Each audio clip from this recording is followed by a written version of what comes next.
What we're going to do now is, using those same suspended chords that we learned before, we're going to try and add them to our old ballad song by Bob Dylan and also the Animals classic song. So let's just have a look at the structure again of the song. The ballad song has 1 bar of G, 1 bar of D and 2 bars of A minor, then 1 bar of G, 1 bar of D and 2 bars of C. Now on both the Ds there, which is the second bar and also the sixth bar, we might just put the sus4 chord into the second half of it. So it's using the ballad strum there, so that's going to go 1, 2, 3. See, and I just put down the sus4 chord on the third beat. So it's 1, 2, 3, 4. And that's using the sus chord. What it will do is it will lift up the song and make it sound just that little bit better. And the idea behind it, of course, is that we're making it sound better without any effort, because it's no big deal to have to put down the little finger. It's not like a big chord change. It's not anything flash or fancy with the left hand. It's just doing a sus chord, but it makes it sound that much better. So I'll play it for you now. This first couple of bars, or the first 3 bars, I'll play twice. First time I'll do it without the sus chord, and second time I'll do it with the sus chord. And you'd see if you can tell which is which and which one sounds better. So it's 1, 2, 3.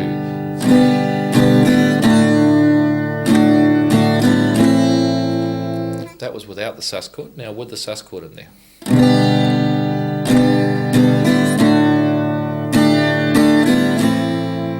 Here, just lifted it up just that little bit, just made it sound that much better, nicer.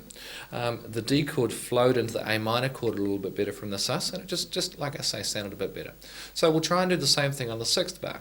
I'll play it for you now, right the way through, just once, using the sus4 chord on the second half of the bar. We'll also be putting in our build-up strum, like we learned earlier, onto the 4th bar and the 8th bar over the A minor and the C. So 1, 2, 3, 4.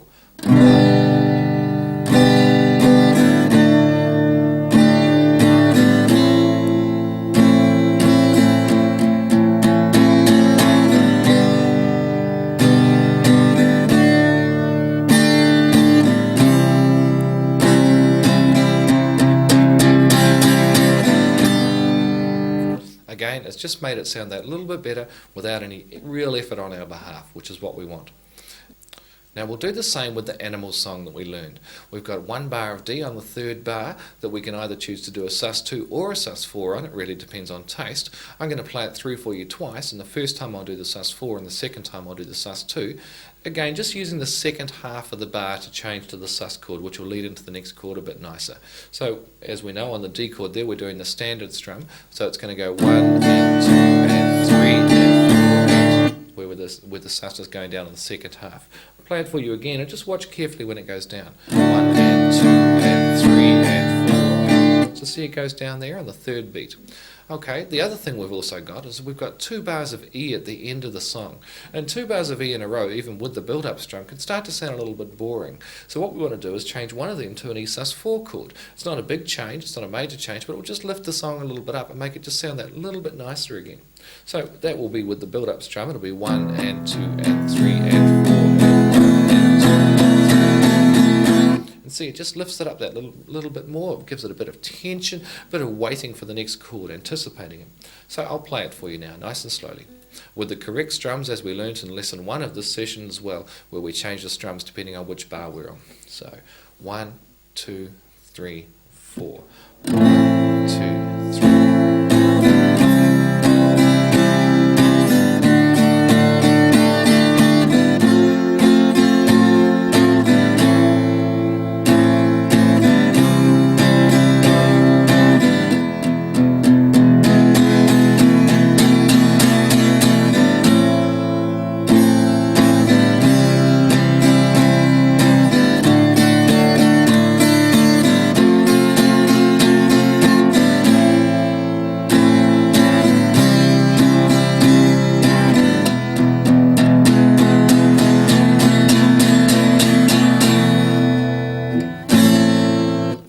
Well worth the effort and the exercise to try and get these sus chords into those songs.